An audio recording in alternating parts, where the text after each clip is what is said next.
before you go, I have one last question, which has been bugging me for many, many years. For sure. So on the bottle of Big Pete, Yep. it says here, a blend of single malts, Ardbeg, Cool Ila, Bowmore, and Port Ellen. I've been wanting to ask people from Douglas Laing for the longest time. Really, Port Ellen?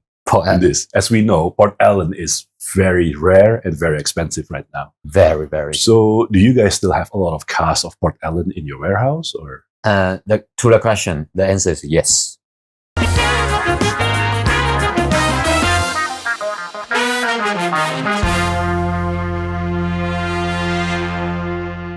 Halo teman-teman, balik lagi ke channel Whisky and Wine. Kali ini kita ada bintang tamu yang udah nggak asing. Sebelumnya udah pernah muncul di satu episode sama si Alvin. Namanya John Hang dari Douglas Laing. Hello. Welcome, John. So today, I think since you've been in this channel before, you've talked about many things with Alvin. Yeah. I think we're gonna discuss something more broader. For sure. Yeah. Maybe not so much about the brand, maybe about your experiences. And we can talk about the industry as well. So, okay, let's start with first. I'm actually very curious with your background. So, how do you become a brand ambassador for Douglas Laing, and you cover so much of Asia? Yeah, basically. It's a huge area, huge region. So, I'm John Hong, and my background actually, I start to be a bartender since I was 18. Wow. So, when I studied in a college, in a university, I tried to get more money. And, if you are 18, you don't have any work experience. Yeah, of course. You only can do everything part-time. Yeah. But which job you got, longest hour, so I can pay more, would be, as a bartender, because I work during the night. Yeah. And I study during the day. Wow. I have that life about 3 years. I didn't finish my college degree at first because I moved to Hong Kong and Macau to pursue my bartender dream. Then after that, I went to Singapore. Then I just figured out, wow, I should go back and finish my degree, because if I didn't work before, I don't know what I studied for. Yeah. If I have some experience, I just want to study, go back and study again. So after I finished my college, I went to Shanghai to start my own consultancy company. Like you've been everywhere. Yeah, I've been everywhere. Hong Kong, Singapore, Shanghai. Shanghai. And you're originally from Taiwan, From right? Taiwan. And, when my life there was just try to help the rich guys to open up their F&B channels. Then I moved to Beijing, which is a very, very cold place during the winter. And I start my own bar. It's the very first gin bar in Beijing. Gin bar. Gin bar. And which year was this? This is in 2018. Wow. Yeah. Then 2019, I decided to sell entire bar to others, because I just too tired as a bartender, bar manager, bar owners. It's day and night. During the day, have a lot of finance work and also communication with the government. And during the night, so you work double jobs. You're like, no, it's like if you open a bar, the government only work during the day. Oh, okay. So I need to communicate with them. That's not very different from Indonesia. You gotta always talk to the government. Yeah. But during the night, I have a operation to do. Yeah. So I just get tired of it. So I just decided to sell entire company to others. Then I just chill out because I got some money. Yeah. Then one guy, who is my mentor, is Paul. Paul, I used to work together. Oh, yeah. I met Paul before. Paul Wan. So he used to be work with me in Douglas Laing, but not anymore. Yeah. And Paul just contacted me one day. Hey, John, I heard you are jobless. You don't have any job. I said, I decided want to have some free time. It's not like I get fired. And I said, oh, how about, hey, where are you? Back in the day, I was in Shanghai. So I said, I'm in Shanghai. So Paul said, oh, I'm going to be in Shanghai next week. Let's meet up. So he approached me with the idea I should work with him. Yeah. So that's how I got into the company. But I should mention before, I probably shouldn't talk about this, but before I joined Douglas Laing, I know basic knowledge about whiskey. Right. As bartender, I should know every category, like spirit category, some wine. Yeah. But we specialize in cocktail. Right. And the day I joined Dr. Slim, Paul just gave me a lot of like homework. Yeah. So Okay. down the rabbit hole you go. Yes.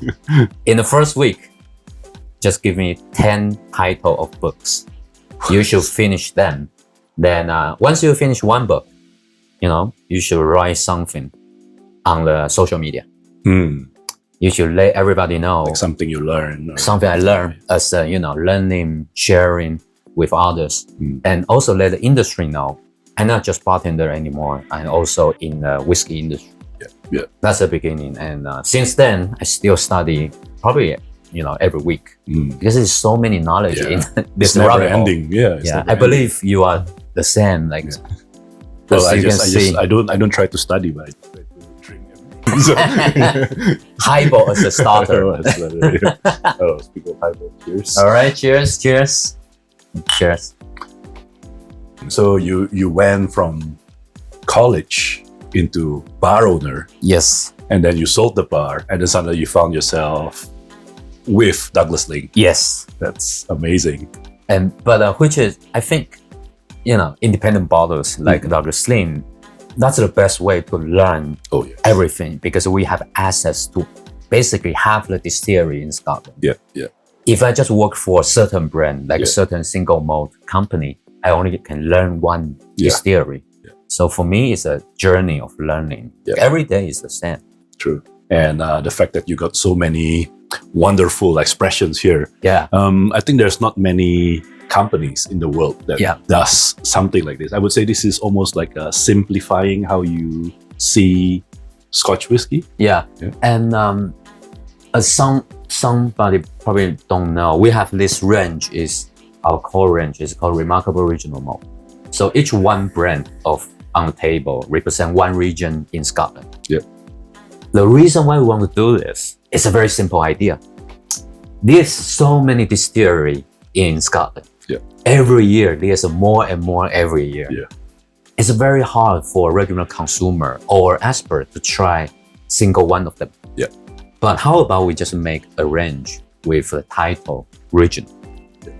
But as you can see, we are aiming for classic regional flavor. Yeah. We don't do like a modern day because, as you know, some distillery like Elsa Bay from WGS, they are from lowland. Yeah, but you can do peated as well. But do peated and very like a sherry style, which is not classic lowland style. Yeah. But something we want to do, we try to bring the old-fashioned flavor back. Yeah. To let everybody know what's the original flavor from each region. Then, when they get used to it, find out which region they like the most. Yeah. They can dig in that region. So you just pick something you like first. Actually, that's perfect because in my bars, that's what we do as well. When customer comes in and say, "I'm totally new to whiskey. I don't know what to drink." Say, "Okay, can I make you a flight out of this 5 or 6? Here, try it. Which one speaks to you most?" And then I'll try to find a single malt. Yeah, that's also something I think is very powerful. A lot of customer, like I'm talking to F&B people, a lot of customer approach you. They have, basic knowledge for something. Yeah. But they don't want to lose face. They don't want to show like, oh, I don't know anything. Yeah, yeah. Everybody wants to be the expert. Yeah. Especially true in Japan. That's right.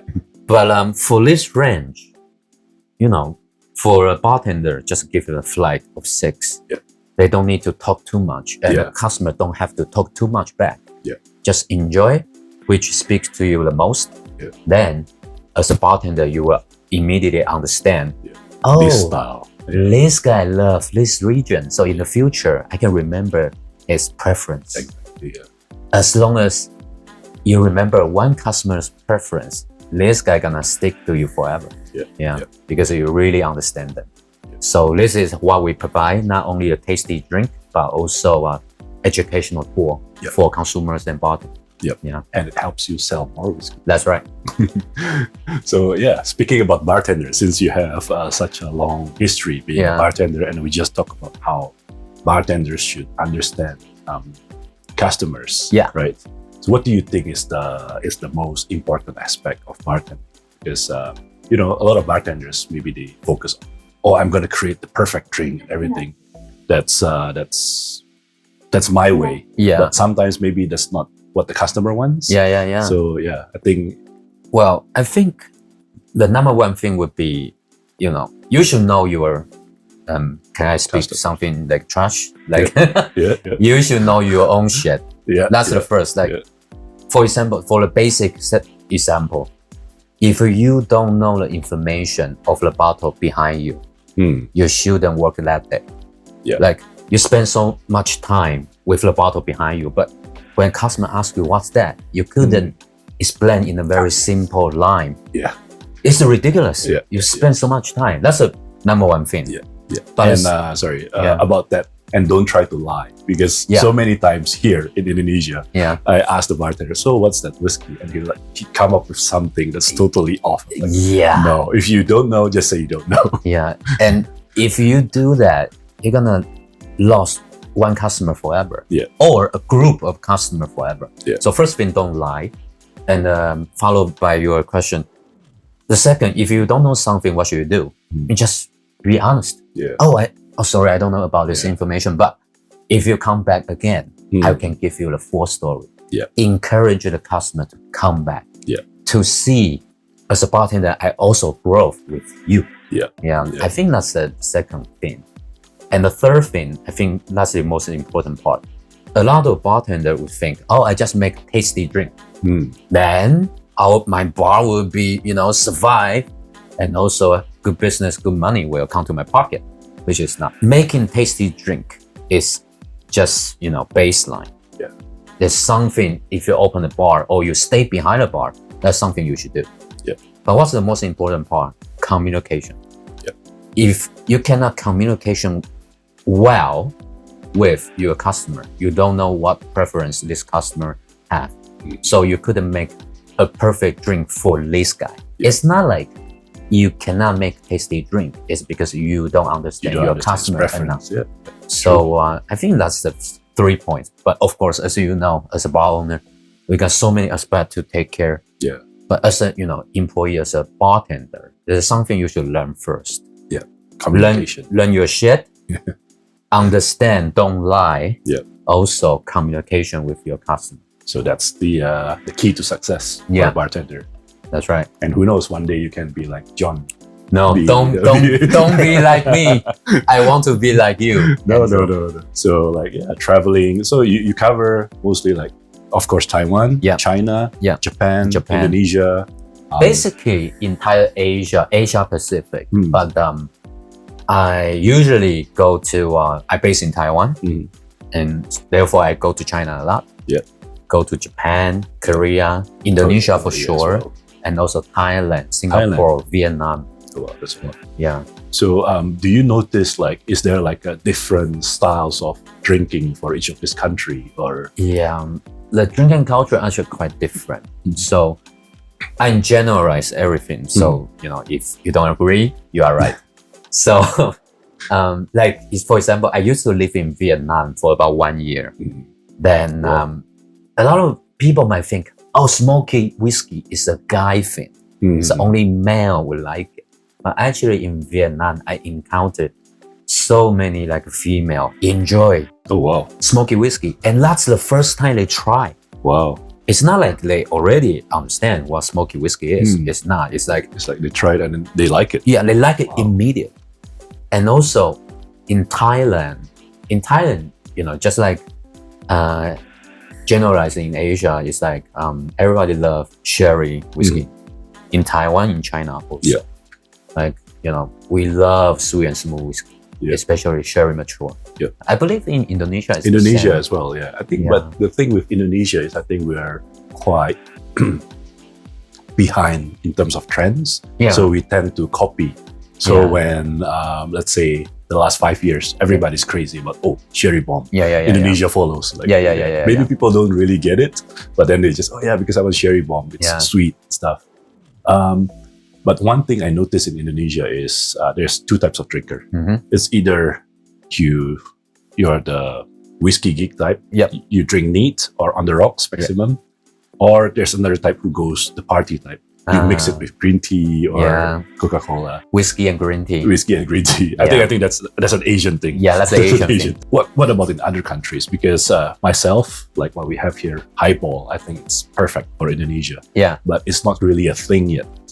Because if you see like places in Taiwan, places like Japan, Yeah. highball is Very common. It's very common. Yeah.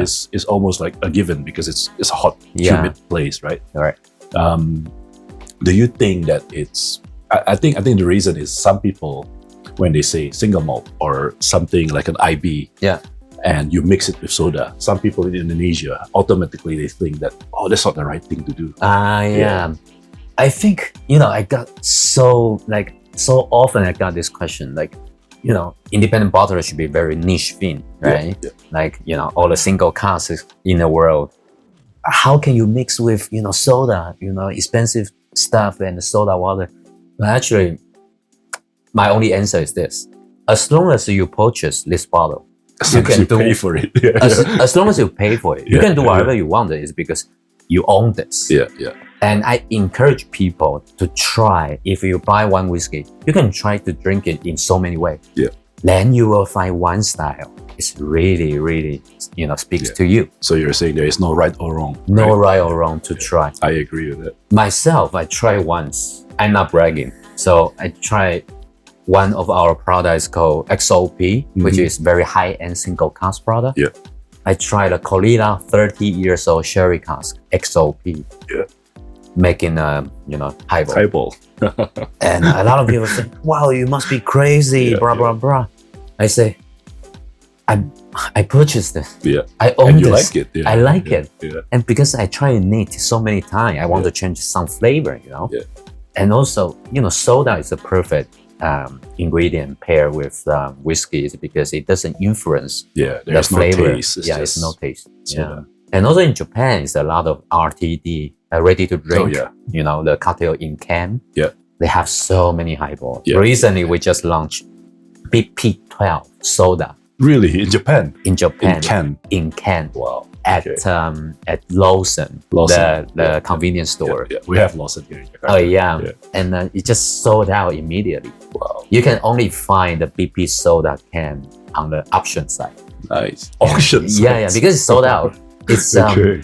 it's just for gimmick. To be honest, Right. So it's a limited edition. it's a limited. It's just for branding. To be Right, honest, I don't want to lie, but it's creates some like a noise. Yeah. People talk about it. That's something we really, really I like. think that's very, very Japan, I would say. Yeah, Highball in a can. in a can. Speaking of limited editions, I think Douglas Laing has so many limited editions. So right? many. And all very interesting ones, very quirky, I would say. Yeah.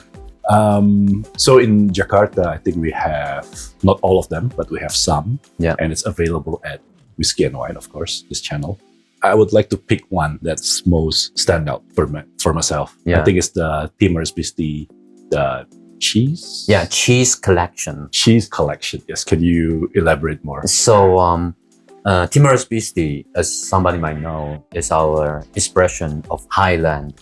So, every year we launch so many different limited edition, but the one you just mentioned is actually quite interesting. It's called Cheese Collection.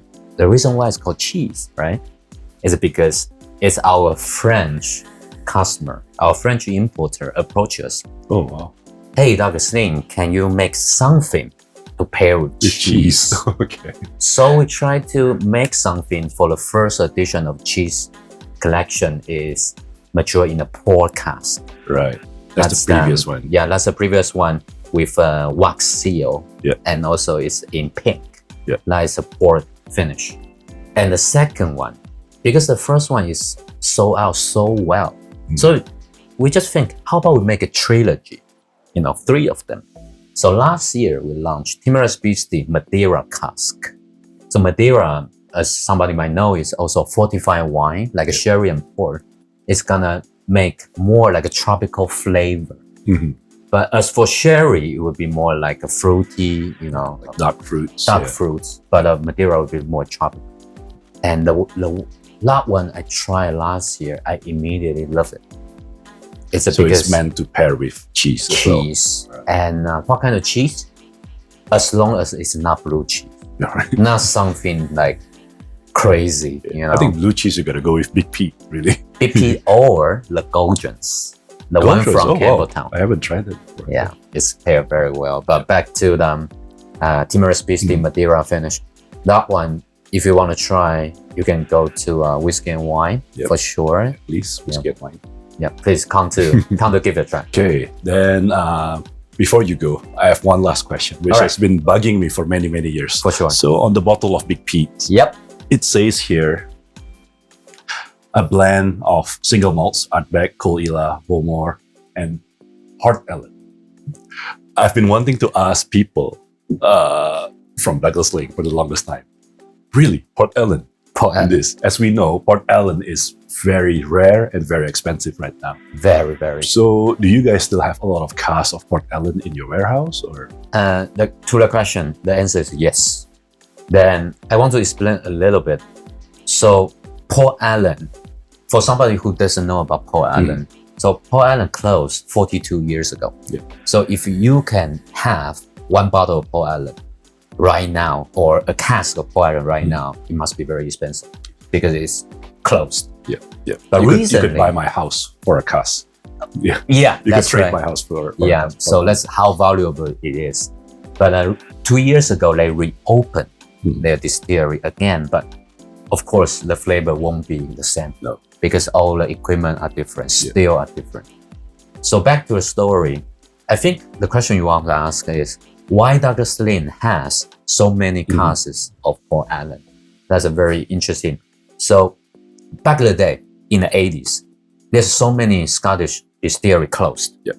Is it because the oil problem and also the inflation problem? That's a global problem. Just something Basically, like right now. bad. Nobody's buying whiskey. Yeah. Just too much production. And also back then, before 80s, during the 70s, is a lot of new distillery open up.